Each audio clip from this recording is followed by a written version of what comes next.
Are you down with it?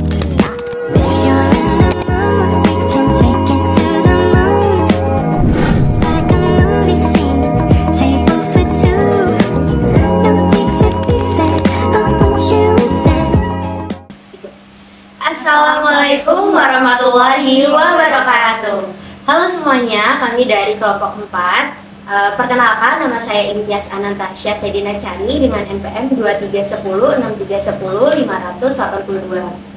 Saya Fayruisa dengan NPM 23106310 50134. Dan saya Niniatul Syukur Fatihah dengan NPM 23106310 574. Nah, di video kali ini kita akan podcast kecil-kecilan dan membahas tentang konsep dan implementasi kebijakan pengelolaan sarana dan prasarana. Nah, membahas tentang konsep, aku tuh bingung banget nih Din. Apa sih menurut kalian yang dimaksud dengan konsep pengelolaan sarana dan prasarana? Mau kamu dulu atau aku dulu nih? Kamu dulu aja deh.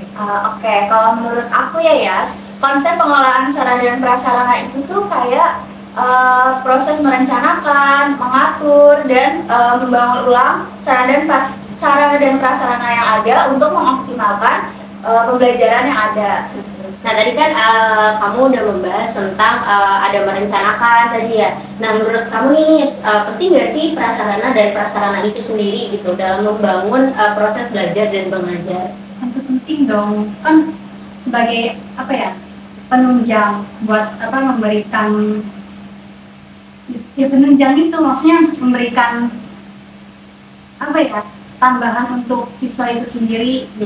Ya penting banget sih, tapi kan prasarana di Indonesia nggak tersebar dengan merata nggak sih? Iya, kurangnya di situ ya. Iya, karena masih banyak sekolah-sekolah yang sarana dan prasarananya itu tidak memadai gitu, atau bahkan kayak banyak yang rusak. Benar. Nah, pemirsa yang di rumah yang lagi nonton, gimana nih sekolahnya kira-kira sarana dan prasarananya udah bagus atau belum? Oke, tadi Tias kan udah nanya ya, sekarang aku juga mau nanya nih. Aku masih bingung kayak prinsip-prinsip apa aja sih yang harus diperhatikan dalam pengelolaan sarana sama prasarana itu? Mungkin ada keterjangkauan, maksudnya di sini semua siswa tuh dapat mengakses semua sarana dan prasarana yang ada. Terus juga ada berkelanjutan, maksudnya memastikan bahwa sarana tersebut tuh akan ada perbaikan gitu jika terjadinya kerusakan. Nah, kalau menurut aku sendiri ya, yang penting itu dalam proses dalam sarana dan prasarana itu yang penting adalah keamanan dan kenyamanan. Karena bagaimanapun juga penunjang sarana dan prasarana kan sebagai penunjang proses belajar mengajar. Nah, pasti tentu kita membutuhkan sarana dan prasarana yang aman dan nyaman. Terus yang kedua juga ada inovasi. Bagaimana sarana dan prasarana itu membentuk inovasi si siswa-siswa yang ada dalam suatu sekolah. Itu sih. Mungkin bisa ada pertanyaan. Ada yang mau dibahas nih di podcast kali. Kan dalam pengelolaan pendidikan itu kan pasti ada yang namanya kebijakan. Nah, kebijakan pengelolaan sarana dan prasarana ini itu dapat berpengaruh nggak sih dalam suatu proses belajar mengajar? Kalau menurut aku itu sangat berpengaruh ya, karena sarana dan prasarana juga kan itu bisa menjamin kayak kenyamanan atau ketidaknyamanan para siswa gitu. Kalau siswa dan siswinya nyaman, kemungkinan otomatis gitu pembelajaran juga bakal berjalan lebih efektif, lebih optimal dan kondusif kayak gitu. Sedangkan kalau sarana dan prasarananya tidak memadai, kemungkinan itu juga bisa menghambat proses belajar mengajar tersebut. Iya, jadi balik lagi nggak sih ke kualitas belajar mengajar. Jadi semakin baik sarana dan prasarana yang dimiliki oleh suatu sekolah, kualitas belajar dan mengajar si siswa-siswi itu pasti akan semakin baik gak sih gitu. Menurut kamu sendiri gimana nih? Bagus sih itu, cuma ada pertanyaan juga kan dalam kebijakan pengelolaan sarana dan prasarana ini kan berarti seluruh masyarakat dalam sekolah itu kan terlibat. Nah, tapi kadang ada siswa yang dia nggak bisa menjaga sarana prasarana itu. Nah, yang berarti kan dia apa ya, merusak gitu ya. Itu gimana ya caranya buat mengatasi anak yang seperti itu gitu? Kalau menurut aku ya anak-anak kayak gitu tuh bandel banget gak sih?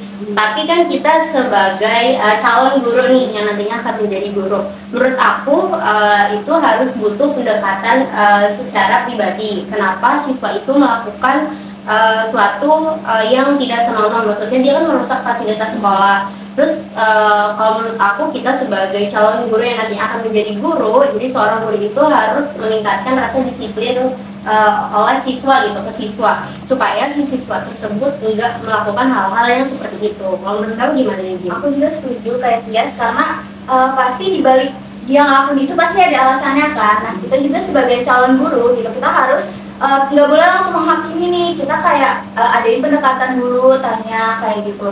Dan kalau bisa kasih konsekuensi yang bikin dia jelas. Iya benar. Tapi yang aku tahu ya, kalau misalkan kita mau kasih konsekuensi iya ke siswa tersebut, itu tuh jangan yang langsung konsekuensi berat, karena itu tuh nggak memberikan efek jerat terhadap si siswa. Jadi kita sebagai guru nantinya itu kalau bisa kasih konsekuensi yang benar-benar bikin si murid ini jera gitu, tanpa membebani si murid ini gitu.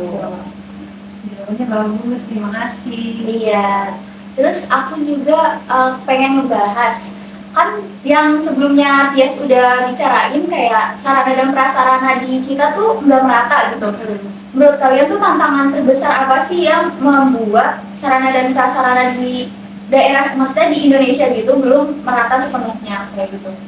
Mungkin untuk daerah terpencil ya, itu kan dari jalanannya atau kita mau ke sana rutenya rutenya itu tuh susah gitu kan, terus jadi nggak terjangkau gitu. Adapun mungkin kayak ya nggak jauh-jauh dari kasus korupsi gitu, makin dananya diturunin makin hilang gitu kan, padahal udah disiapin gitu.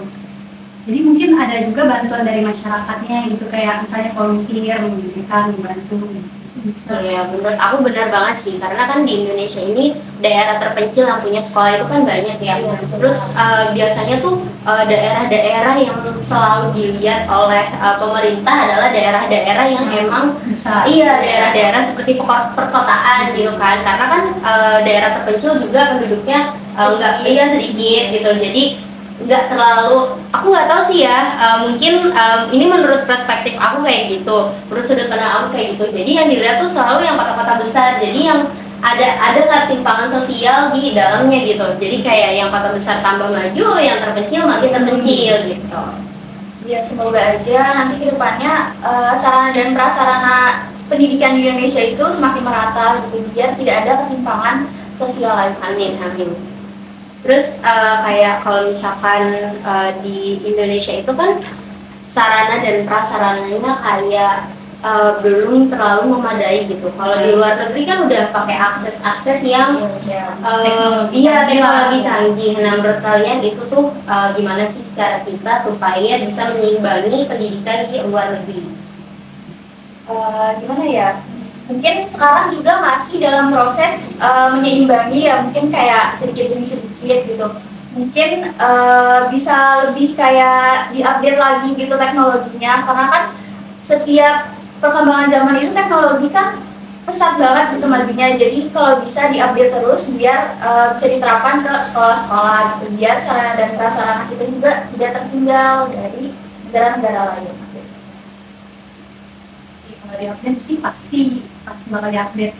Cuma kan kadang kalau seperti yang sebelumnya dibahas ada ketimpangan itu gimana gitu, mikir kayak harus pakai apa, kan di luar sana ya daerah terpencil kan akses internet aja susah, mau pakai media teknologi juga susah gitu. Ya benar banget sih. Mengupdate gitu ya, nggak ada yang salah, cuma juga dipikirkan yang daerah terpencil itu bagaimana gitu. Mau pakai fasilitas yang sederhana apapun juga kalau internetnya nggak masuk, kita pakai teknologi canggih juga nggak bisa. Iya benar banget sih. Seru banget pembahasan podcast kali ini. Untuk penutupannya aku mau minta ke Dini sama ke Nisa pesan untuk negara Indonesia tentang sarana dan prasarana yang difasilitasi di dalam sekolah.